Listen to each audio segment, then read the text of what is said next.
Hi there, Simon from simonwoods.com. I've got 23 wines from the Co-op.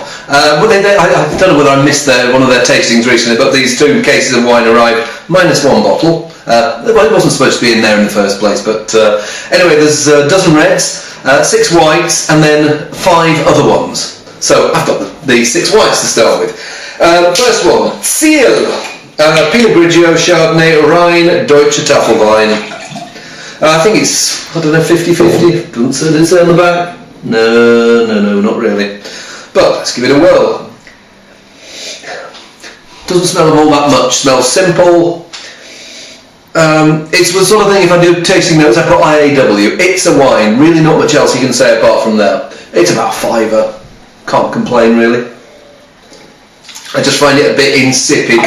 No crispness or bite on the finish there.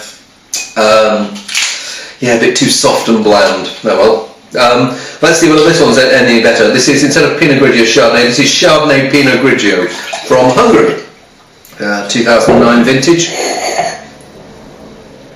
Bit more weight, a bit more honeyed character. It's funny, it's 2009. We're end of 2010 here, so it's a year and a bit old. It smells quite mature. There's like a softness and waxiness about it that I'm not sure whether it's as fresh as it could be. Vaguely spicy, vaguely floral, a bit peachy.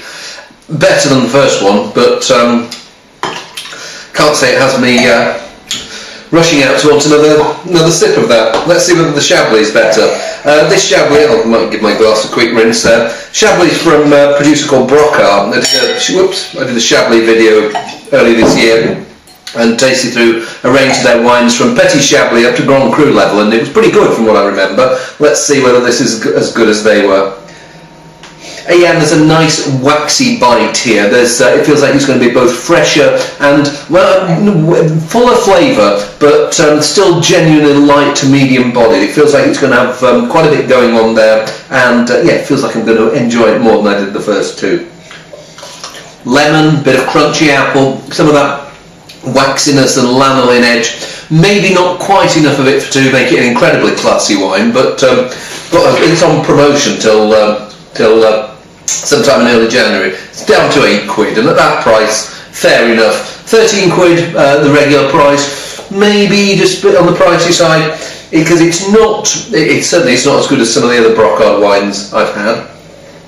Good but not great. Let's see whether the Montagny, so we've been at the top end of Burgundy, now we're in the Côte Charnaise, so below the Côte d'Or. Montagny Premier Cru from Nicolas Poutel. It says, Nicolas Poutel, he sold the business a while ago to the Cotin brothers of Labouré-Roy, and now doing his own stuff, so I'm pretty sure he wasn't involved in this 2008 vintage, even though the wines bear his name. What I get here, rhubarb. There's a bit of rhubarb, there's a bit of some pineapple, fresh pineapple, also a bit of pineapple chunk. Smells like it's going to be a richer, fuller-bodied wine than the Chablis. Yeah, and quite a weighty wine.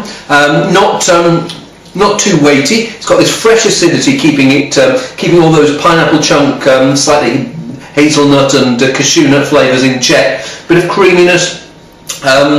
Not the most complex of white Burgundy, but really nice if you've got friends who have been brought up on, say, riper, fuller styles of New World Chardonnays, Chilean, Argentinian, South African, Australian, that style. Nice jumping in point for Burgundy. Next one. Looks like it's going to be a semi-honour Chardonnay from the bottle, but actually it's a Riesling. Australian Riesling from St Helens. And it just says Barossa on here. So the Barossa is split into 2 areas. It's split into the Barossa Valley, which is the warm bit, and the Eden Valley. So if it just says Barossa on there, it might be a mix of the 2, or it might just be that they don't want to confuse people and they've got fruit from that cooler Eden Valley, where Riesling does really well. Yeah, there's a nice tangy lime character here. It smells like it's going to be one of those that starts off quite weighty and rich, but then you've got this nice fresh acidity that just cleans your mouth out and leaves you coming back for more and wanting some shellfish with it.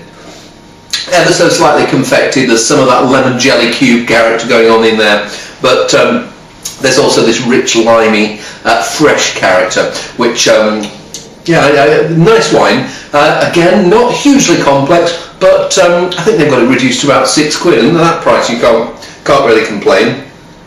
And even when it goes up on the 4th of January, I think these offers end, it's only £9, and I think at that price it's what I call fair enough wine. Final wine, Stonebridge Sauvignon Blanc from Marlborough. Now I'm not sure who's making this, but it's one of those that it says £10 reduced to £5. Always very suspicious about half price offers. How much is sold at £10? I imagine most of it will be sold at the £5 mark. And it's typical Marlborough. It's got this green sappiness, like freshly cut grass, bit of that asparagus, maybe a touch of the gooseberry. It doesn't smell like it's going to be an incredibly subtle wine, but it smells like it's going to have lots of flavour and tick all the boxes for those who like Marlborough Sauvignon. It's okay. I mean, it's got that green sappiness, but quite a rich flavour. Touch of residual sugar, keeping it rounded. It's not a style of wine that I rush out and get very excited about. I want something that's got like a bit more leanness and pithy minerality, but a bit of a crowd pleaser, and at £5 can't really go wrong. So an okay set of whites. I'm going to go and change my shirt and try the reds now. See you soon.